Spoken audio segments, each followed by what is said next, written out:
Hello friends, myself Dr. Nidhi Darbari on My Education Treasure, and today I am going to explain about metaphysics. What is really real? Metaphysics, theory of being. The thing which is beyond our physical reach is metaphysics. Metaphysics is the foundation of philosophy. Without an explanation or an interpretation of the world around us, we would be helpless to deal with reality. Metaphysics is the branch of philosophy responsible for the study of the nature of reality or existence. It encompasses everything that exists.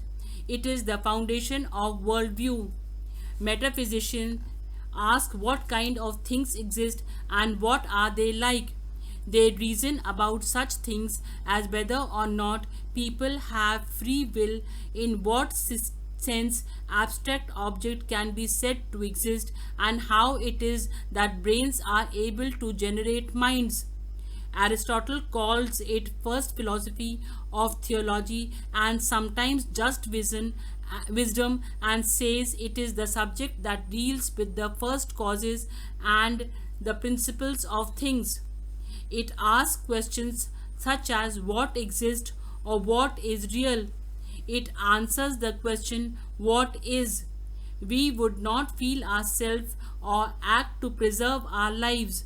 The degree to which a metaphysical view is correct is the degree to which we are able to comprehend the world and act accordingly.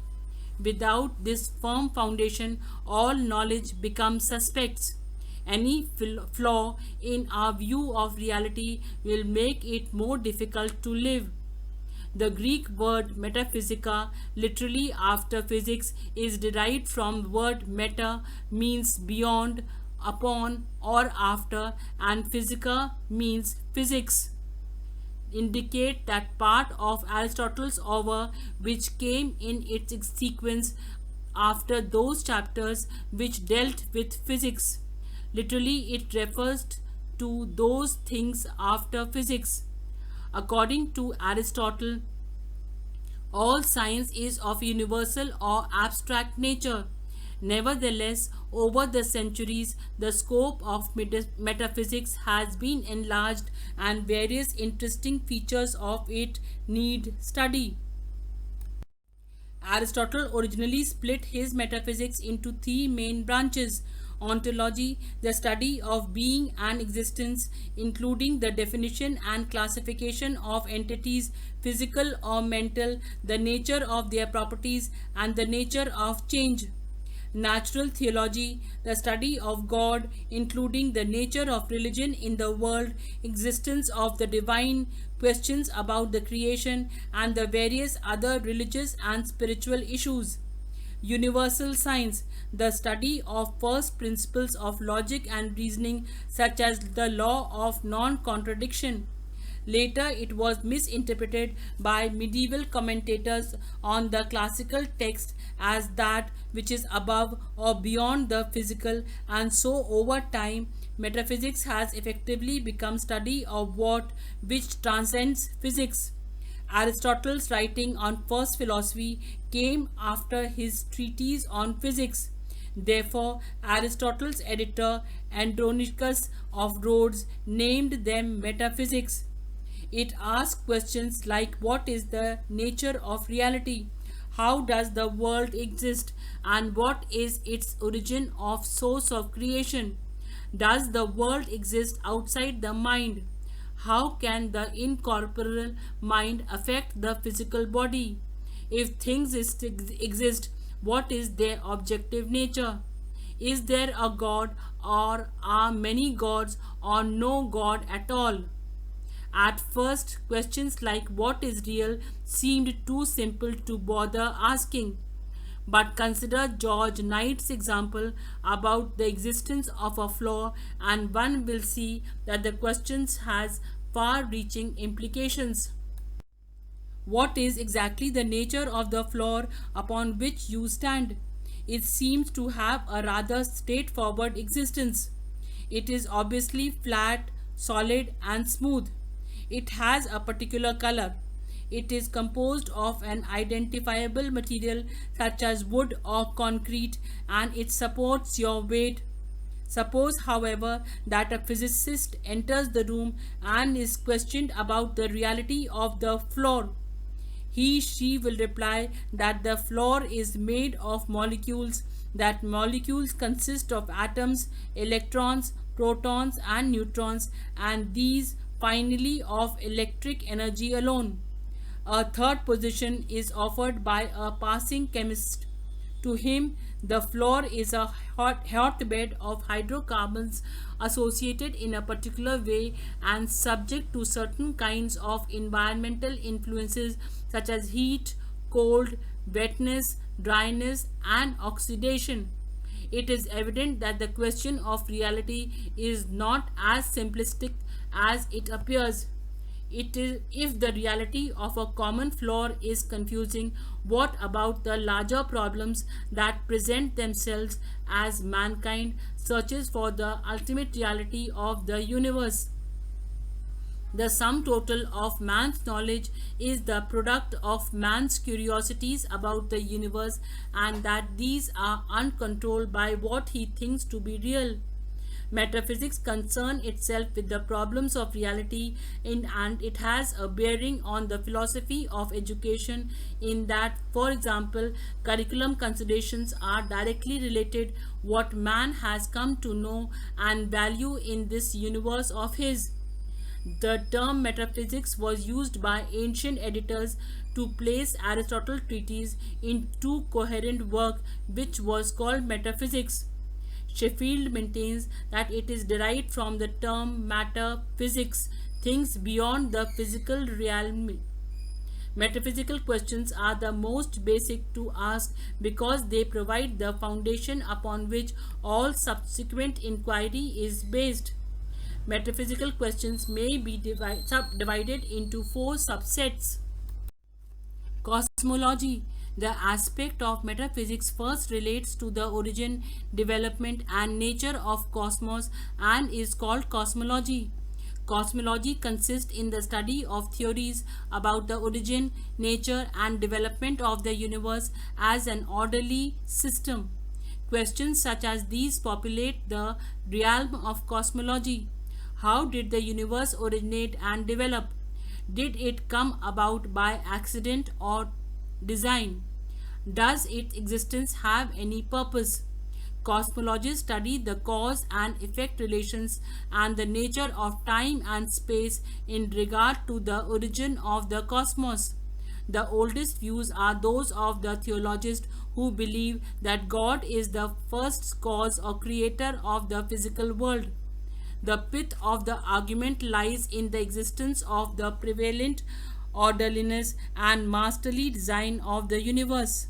Such perfection, they claim, cannot be achieved by anyone else but God because He alone can see the universe in its entirety and thus create such a design.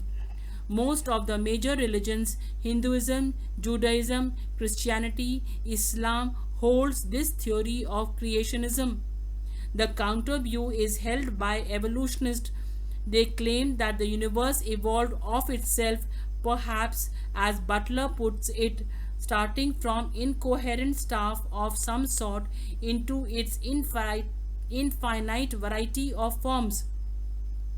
In the theory of evolution, Charles Darwin's lead was accepted by Herbert Spencer, Henry Bergson, Samuel Alexander, and they were followed by evolutionists like Whitehead, who recommended search to find out whether nature does not in its being show itself as self-explanatory. Theology. Notion about the Supreme Being, conception of and about God. A second metaphysical aspect is theological. In metaphysical studies, one cannot escape dealing with the conception of and about God, one supreme being. Theology is that part of religious theory that deals with conception of and about God. Is there a God? If so, is there one or more than one? What are the attributes of God?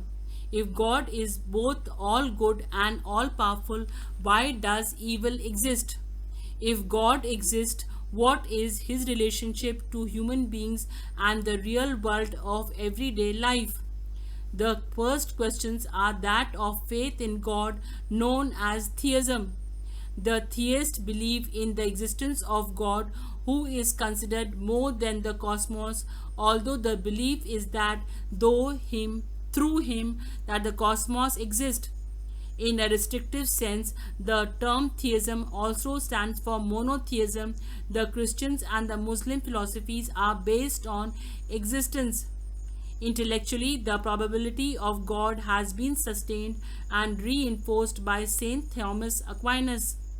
The Quran says that there is no God but Allah, La ilaha, La ilaha. However, some of the ancient beliefs concern themselves with more than one God or reality, and this view is termed as polytheism. In ancient Egypt, solar deities have been worshipped in Eastern Mediterranean and West Asia. The cult of Mother Goddess associated with fertility has been prevalent. Tribal people believe in spirits and God. Greek and Roman gods and goddesses have constituted interesting pantheons. The other conception of God is called as deism. In it, God is acknowledged to have created the universe as well as human beings and law that governs life, but having done so, he exists quite apart from them and is no longer interested in this creation. Deists like Voltaire and Paine wanted to establish religion based upon scientific enlightenment.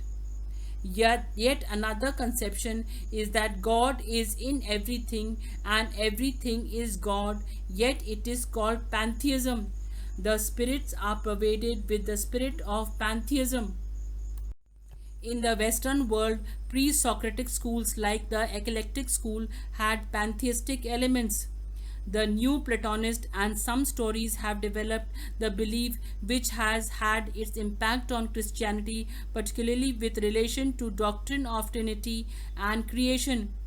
Philosophers like Spinoza and Hegel have espoused pantheism. The effect of this philosopher is also felt in German and English literature, particularly in the works of William Wordsworth. Directly opposed to the above belief is the conception of atheists who says that there is no God, a supernatural being. The materialistic school of thought in India, called Charvak philosophy, which is perhaps as old as Vedas, have done away with the idea of heaven and hell and God, and has extended an invitation to enjoy the beauties of life. Buddhism rejects the cosmological and teleological proofs for existence of God. Some naturalists do not use the term God and others do not include him in religion. A pragmatist like William James dethrones God from an absolute being, and John Dewey relinquishes his faith in any supernatural matter. Existentialists like Albert Camus and Jean-Paul Sartre express that death is final and irrevocable state and for both essence and existence. Marxist philosophy is based on anti-godism. Anthropological. A third set of metaphysics is the anthropological. Anthropology deals with the study of human beings and asks questions like the following: what is the relation between mind and body? Is mind more fundamental than body, with body depending on mind, or vice versa? What is humanity's moral status? Are people born good, evil, or morally neutral? To what extent are individuals free? Do they have free will, or are their thoughts and actions determined by their environment, inheritance, or a divine being? Does each person have a soul? If so, what is it?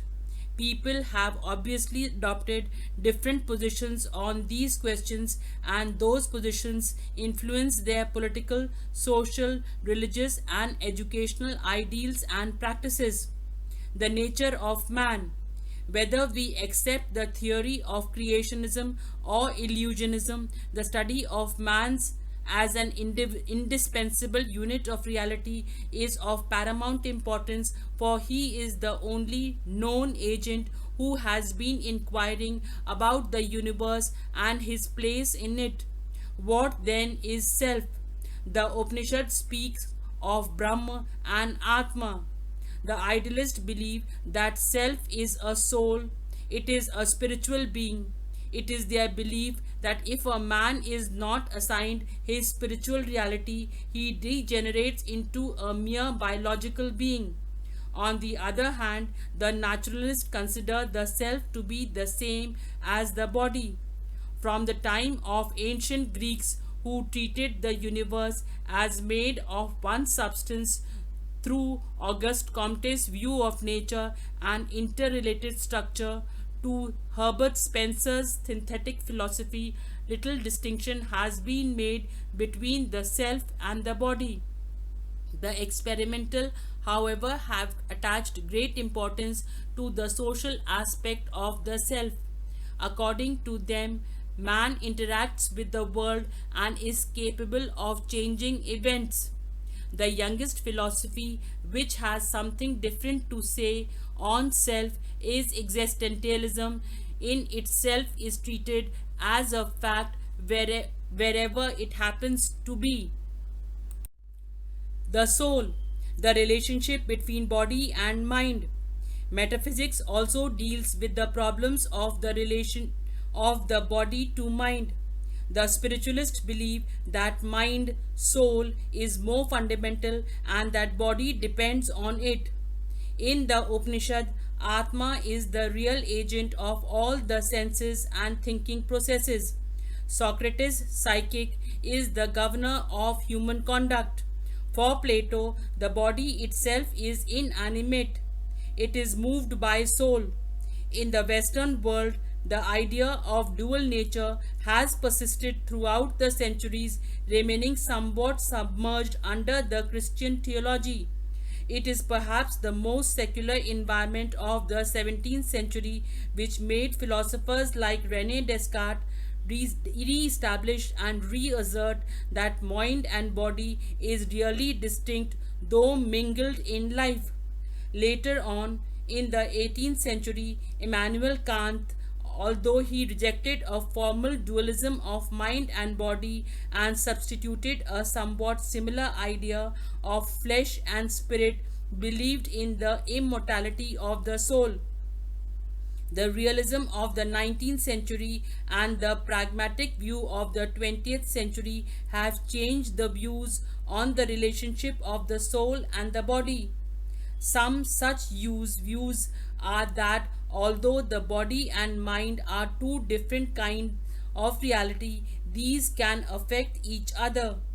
The psychologists also support this view. Some philosophers treat the mind as merely functions of the brain, and yet another view has held by the exponents of the emergence theory is that mind is a quality in an evolutionary process. Mind is neither identical with body, not parallel to it, nor only dependent on it. Ontology. The fourth aspect of metaphysics is the ontological or the philosophy of being. Ontology is the study of the nature of existence or what it means for anything to exist. Several questions are central to ontology. Is basic reality found in matter or physical energy, the world we can sense, or is it found in spirit or spiritual energy? Is it composed of one element, matter or spirit, or two, matter and spirit, or many? Is reality orderly and lawful in itself, or is it merely orderable by the human mind? Is it fixed and stable, or is change its central feature? Is this reality friendly, unfriendly, or neutral towards humanity? The idea of being the most general and consequently the least capable of definition, yet ideas regarding being can be grouped into three main categories: naturalism, idealism, and pragmatism. In naturalism, existence means that one is occupying time and space and is matter of physical energy. Idealism spirits Idealism treats spirit or God as identical to with existence, and in its existence means to be mind and spirit and none dependent on the other. The latest view is of the pragmatist who believe that everything is in a state of flux characterized through gout process and change. Thus, nothing can be fitted into neat categories. However, philosophers like Moore and Ein, who ruled out metaphysics as a legitimate concern of philosophy, are known as language analysts. They believe that statement which cannot be confined to make that thing but nonsense. Do it then fit the role of philosopher as the rational being offering to cling to nonsense? The extent of man's freedom of action. Problem of freedom. The next important consideration is related to the question of freedom of man. The old view, old is new, is that which is what is called determinism. If this man is not considered to be a free being, he is just a puppet manipulated by forces greater than himself. A religion like Hinduism believes in predestination and reincarnation. In Christian philosophers like Saint Augustine and later John Calvin, who held the doctrine of predestination, Rene Descartes, Thomas Hobbes, von Leibniz all support determinism in their own way. The Qadariya sect of Islamic thinkers believe in predestination. Again, determinism stands theory of free will. In this theory, man is upgraded and is given the power of choice and capability to take initiative and thus be the master of his destiny. Pragmatists like William James considered the question of free will and held the view that asserts that this will is there to make the things better. The experimentalists add a new dimension to the two extreme views stated above. They do not treat man as either as determinate or free, but as one who can delay his responses and restructure new responses which will give direction to a new activity.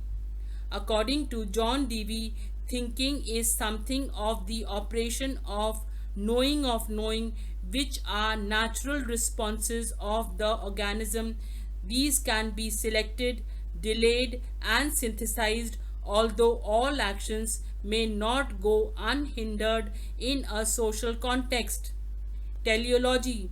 Having determined the various conceptions about God, one is confronted by the question whether or not there is any purpose in this universe. Such study in metaphysics is broadly called teleology, but in its narrow concept, it refers to the view that there has been a purpose in the universe right from the beginning and that such a purpose can be discerned in history. Furthermore, teleology deals with the end which are ethical. As against teleological study, the views that the world is what it is by sheer chance or blind mechanism are termed as non-teleological studies. A compromise is struck by the experimentalist whose view is that there is no inherent purpose in the cosmos. Man, by his purposeful activity, can nonetheless impose a purpose upon it. This belief carries weight only if we treat man as an entity distinct from the cosmos. The nature of reality, constancy of reality. In the discussion of metaphysics, there are considerations which relate to the constancy or lack of it. In reality, such considerations are two. One is called absolutism, and it refines to the complete unity of the whole, in which the fundamental reality is treated as constant and dependable. The second consideration, relativism, states that reality is a changing thing. How many realities? With regard to the problem of quantity, how many ultimate realities are there? And the consideration falls into three categories: monoism, dualism, and pluralism.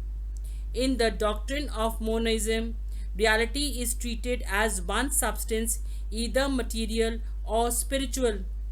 Although the term was coined by Christian Wolff in the 18th century, it was used more comprehensively by Spinoza. In this treatment, it to the body, soul and body are considered equivalent aspects of a single fundamental reality. Duality treats reality as two substances, one material and other spiritual, one good and the other evil. However, it can be surmised that there may be many independent spirits of mind. Dualism is an old philosophy and can be found in the thought system of Egyptians, Greeks, and Hebrews. The third quantitative aspect of reality is treated by the pluralist. They believe that all existence is ultimately reducible to many distinct and independent being or elements. There are two approaches, materialistic and spiritual. Materialistic pluralism is an old ancient Greek philosophy. Democritus envisaged reality as indestructible atoms moving in empty space. However, over the centuries, science proved that material things are convertible. The most challenging ideas on spiritual pluralism are those of Leibniz, who treats reality as monad, an ultimate, simple, and self existent spiritual being having no geometrical properties and having no existence in space. Furthermore, the independence and metaphysical exteriority of the monad constitutes a quasi space for the existence, and coach monad is self contained in terms of position. The highest monad in the body is soul, and the highest in the system of the universe is God. As such, he is called the most perfect of all monads. Thus, we have seen that man's eternal preoccupations with the nature of reality involves consideration of concepts highlighted above. But how can we come closer to knowing reality? We require some introduction to the various views which have been propounded as to how knowledge is obtained. This comes under the second branch of philosophy called epistemology. Metaphysics and education. Even a cursory study of either historical or contemporary societies will reveal the impact of cosmological, theological, anthropological, and ontological aspect of metaphysics upon their social, political, economic, and scientific beliefs and practices. People everywhere embrace answers to these questions and then live their daily lives in keeping with those assumptions.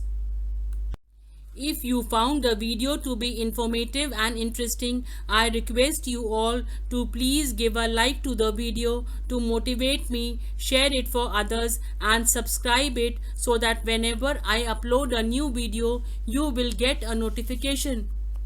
There is no escape from metaphysical decisions unless one chooses to vegetate, or even that choices would be a metaphysical decision about the nature and functions of humanity.